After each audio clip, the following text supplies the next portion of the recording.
कुख्यात नक्सली कमांडर माडवी हिडमा, जिस पर 1 करोड़ रुपए का इनाम था, आज सुरक्षा बलों के साथ मुठभेड़ में मारा गया और साथ में उसकी पत्नी भी ढेर हो गई।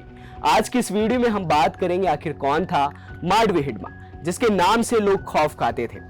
माडवी हिडमा का जन्म 1981 में छत्तीसगढ़ के दक्षिण सुकमा जिले के पूर्ववर्ती गांव में हुआ था। वे एक आदिवासी परिवार से था और मात्र 17 साल की उम्र में यानी 1996 में वे नक्सली आंदोलन में शामिल हो गया। हिडमा सीपीआई माओवादी सेंट्रल कमेटी का एक प्रमुख सदस्य था और पीपल्स लिबरेशन गोरिल्ला आर्मी यानी पीएलजीए बटालियन 1 का मेंबर था। ये बस्तर का एकमात्र आदिवासी था जो सेंट्रल कमेटी में पहुंचा था। इसके अलावा वे दंडकारण्य जोन का सेक्रेटरी भी था। इसे हिडमालू और संतोष के नाम से भी जाना जाता था।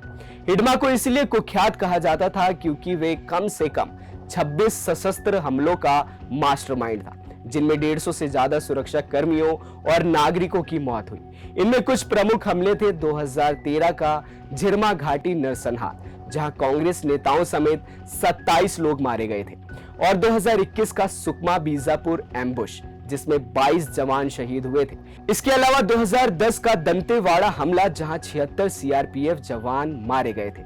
ये सभी हमलों में हिडमा की प्रमुख भूमिका थी। बता दें कि इन हमलों ने पूरे देश को हिलाकर रख दिया था। केंद्र सरकार ने उस पर 1 करोड़ रुपए का इनाम घोषित किया था क्योंकि वे नक्सलवाद की रीढ़ की हड्डी माना जाता था। कुछ रिपोर्ट्स में 6 करोड़ का भी जिक्र है, लेकिन मुख्य रूप से 1 करोड़ की पुष्टि हुई है। अब बात करते हैं आज की घटना की। 18 नवंबर 2025 को आंध्र प्रदेश के अल्लूरी सीताराम राजू इलाके में ग्रे हाउंड फोर्सेस के साथ एक जोरदार मुठभेड़ हुई। इस दौरान हिडमा, जो पीएलजीए बटालियन 1 की यूनिट का नेतृत्व कर रहा था, मारा गया।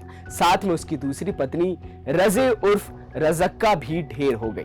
कुछ रिपोर्ट्स में कहा जा रहा है कि 5 नक्सली मारे गए हैं। यह मुठभेड़ छत्तीसगढ़ आंध्र प्रदेश बॉर्डर पर हुई और ये नक्सलवाद के खिलाफ एक बड़ा झटका है। बता दें कि हिडमा दक्षिण और पश्चिम बस्तर के बीहड़ इलाकों जैसे बेजी, बुरकापाल, एल्मागुंडा, तोंडा मरक्का, एरापल्ली जैसे इलाकों में लगातार एक्टिव रहा। उसे नक्सल संगठन में मिलिट्री ब्रेन माना जाता था। जंगलों पर उसकी ऐसी पकड़ थी कि सुरक्षा बलों के लिए उसे पकड़ना लगभग असंभव माना जाता था। वह बेहद तेजी से मूवमेंट बदलता था और अपने दस्तों के साथ ऑपरेशन में उतरता था। हिडमा की सुरक्षा के लिए कई प्रशिक्षित गार्ड तैनात रहते थे। वे लगातार गांव बदलता रहता था और जंगल के छोटे छोटे मार्गों का उपयोग कर सुरक्षा बलों की घेराबंदी से निकल जाता था। हिडमा के मारे जाने से नक्सलवाद की कमर पूरी तरह टूट गई है। ऐसे में अब बाकी बचे नक्सलियों के पास सरेंडर करने के अलावा कोई दूसरा चारा नहीं बचता।